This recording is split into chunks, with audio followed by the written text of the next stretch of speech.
A paz do Senhor para os irmãos, vamos ler a palavra de Deus no livro chamado Atos dos Apóstolos. Está escrito Atos, mas é um erro gráfico. Seria Atos dos Apóstolos, no capítulo 2, capítulo 2, perdão, diz que era o versículo 1, capítulo 2 de Atos dos Apóstolos, versículo 1 ao 10. Vamos começar lendo. E cumprindo-se o dia do Pentecostes, estavam todos reunidos no mesmo lugar. E de repente veio do céu um som como de um vento veemente e impetuoso, e encheu toda a casa em que estavam assentados. E foram vistas por eles línguas repartidas, como que de fogo, as quais pousaram sobre cada um deles. E todos foram cheios do Espírito Santo, e começaram a falar em outras línguas, conforme o Espírito Santo lhes concedia que falasse. E em Jerusalém estava habituando os judeus, varões religiosos, de todas as nações que estavam debaixo do céu. E correndo aquela voz, ajuntou-se uma multidão e estava confusa, porque cada um os ouvia falar na sua própria língua. E todos pasmavam e se maravilhavam, dizendo uns aos outros: pois por que não são galileus todos esses homens que estão falando? Como, pois, ouvimos falar cada um na nossa própria língua, que somos nascidos? Partos e medos, elamitas e os que habitavam na Mesopotâmia, e Judéia, e Capadocia, e Ponto, e Ásia, e Frígias, Panfílias, Egitos e Partos, e parte da Líbia, juntos sírios e forasteiros romanos, tantos como os da prosélitos.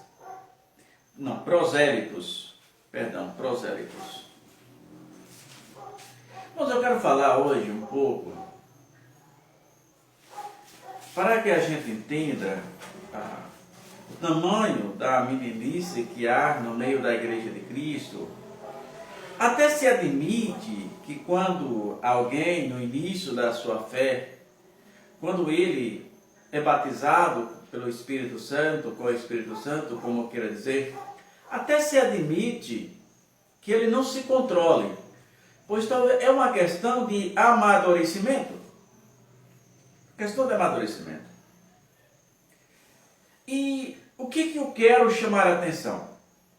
Você chama alguém para pregar e a pessoa fala mais em línguas estranhas do que pregar a palavra de Deus. A pergunta é: a línguas estranhas é importante? Naquele momento, não. Naquele momento, não. Paulo, ele dá um ensinamento sobre isso em 1 Coríntios, a partir do capítulo 14 de 1 Coríntios, o versículo 26 a seguir, ele ensina isso. Ele ensina, Paulo diz que em 1 Coríntios 11, a partir do 26, que a pessoa só deve estar falando em língua se ele souber a interpretação. Porque de que adianta você chamar alguém para pregar? Quem edifica o homem é a palavra de Deus. Quem sara é a palavra de Deus. Quem cura é a palavra de Deus. A línguas estranhas edifica a pessoa, só a ela. A línguas estranhas só tem valor para ela. Por isso ela tem um lugar na vida do indivíduo. No culto não é normal, não é natural, é falta de sabedoria. O cara fala meia hora em línguas estranhas, num culto de pregação, um culto público, onde as pessoas nada daquilo entendem. E não tem nenhum valor para o culto, a não ser barulho. Observe, aí alguém por falta de conhecimento bíblico, deixa eu desafiar você, por falta de conhecimento bíblico, leia esse versículo que eu li hoje a partir Atos dos Apóstolos, a partir do versículo 1. Deixa-me falar alguma coisa. Aqui os discípulos não falaram em línguas de anjo.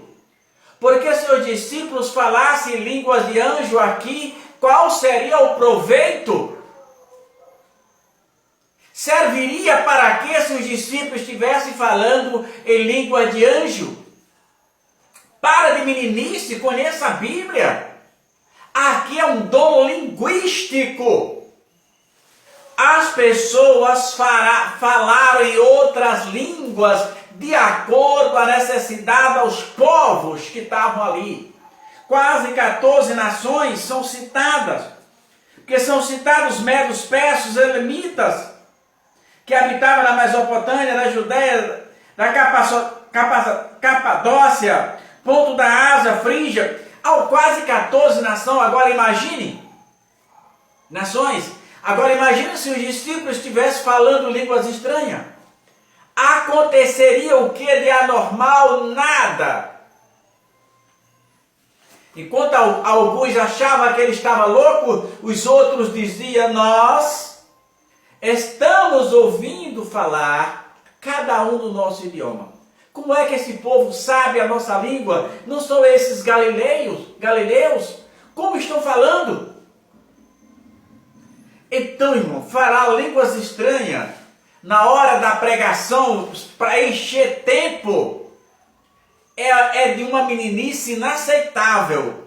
E não procure subsídio teológico. Você não procure respaldo bíblico porque não tem.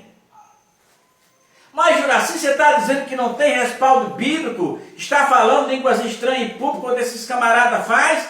Tá não. Abra sua Bíblia aí. Abra sua Bíblia. Você crê na Bíblia?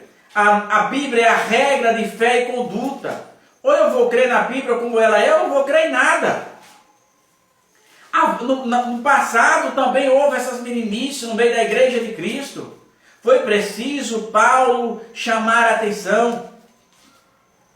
No capítulo 14. No capítulo 14 de 1 Coríntios, a partir do 26, Paulo diz: que fareis, pois, irmãos, quando vos ajunteis em cada um de vós? Aí ele fala que tem a língua, que tem a doutrina, que tem a revelação, que tem interpretação. Faça tudo isso com ordem da essência. Aí o capítulo 27, Paulo diz: se alguém falar em língua estranha, faça isso, observe. Faça isso por 2, ou quanto muito 3. E por sua vez haja intérprete. Aí Paulo diz no capítulo 28, é Paulo orientando a igreja, cada meninice que desde aquele tempo já existia e perdura até hoje.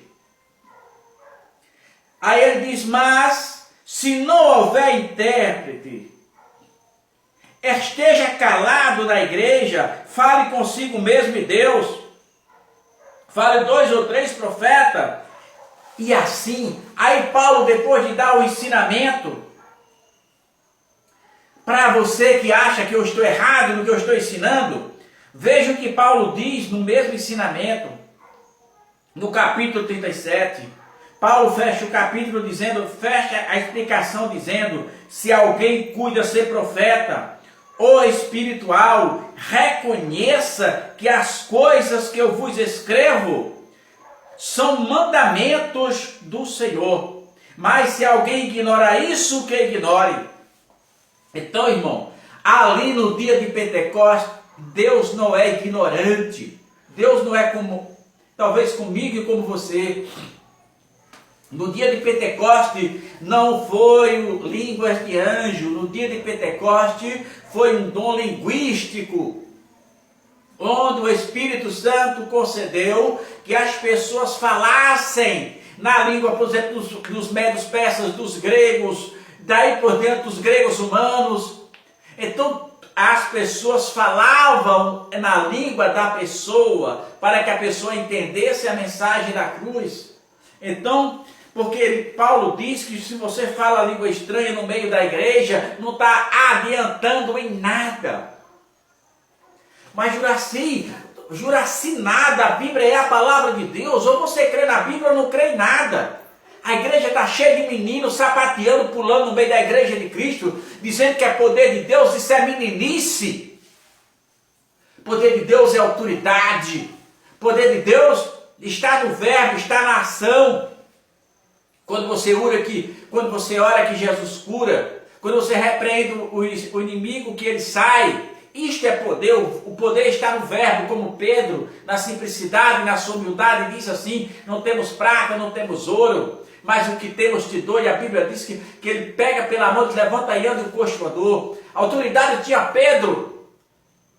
Isso é autoridade que mesmo sem falar uma palavra, botava os enfermos na rua. Desculpe. Botava os enfermos na rua e Pedro passava. E à medida que a sombra de Pedro ia tocando nos enfermos, os coxos andavam, os paralíticos pulavam, os cegos viam, os mudos falavam. A Bíblia diz que todos eram curados quando apenas a sombra de Pedro passava. Isso é autoridade. O que você faz pulando no meio da igreja, sapateando, isso é meninice. Isso é falta de conhecimento bíblico da palavra de Deus. Eu estou dizendo sem medo de errar. Mas Juraci tem um pastor tal ali que está orando e as pessoas estão caindo. Sabe por que as pessoas estão caindo? Porque estão indo endemoniados para o meio da igreja. O poder de Deus não derruba ninguém, quem derruba é demônio. Porque tira a sã consciência do indivíduo. A Bíblia diz que as coisas de Deus é com ordem e decência. Que me perdoe as igrejas que adotam esse sistema de cai-cai. Infelizmente é por isso que você vê pastores se suicidando. É por isso que você vê pastores adulterando. Sabe por quê? Porque nunca se converteram. Aderiram a movimentos que atraem as multidões, que as multidões querem essas coisas. Mas quem edifica o homem é a palavra de Deus. Jesus diz: quem crê em mim, como diz as Escrituras. Jesus orientou a nossa base de fé. A nossa regra de fé e conduta é a Bíblia Sagrada. Não adianta passar a mão pela cabeça de ninguém. Existe um céu, existe, mas também existe um inferno. Temos uma multidão hoje indo para a igreja, durante o culto fica jogando, durante o culto fica enviando mensagem. É melhor que você nem fosse para a igreja, porque você está zombando de Jesus Cristo. Jesus quer o seu melhor, não quer o que sobra de você. O que sobra de você pode pegar para ir para o inferno com ele, porque Jesus quer o melhor do homem. Jesus quer, ele é digno de toda honra, toda glória e todo louvor. Não adianta pensar que vai enganar a Jesus, porque ninguém engana. Então, pense nisso. Poder de Deus é ação, é verbo. E não meninice, sapateado, pulando. Eu não vi isso na Bíblia. Não vi Jesus pulando, sapateando. Eu não vi Pedro fazendo isso, eu não vi Paulo. Sabe o que se vê? Os endemoniados caindo no meio da igreja de Cristo e outros encobrindo, dizendo que é poder. Amém.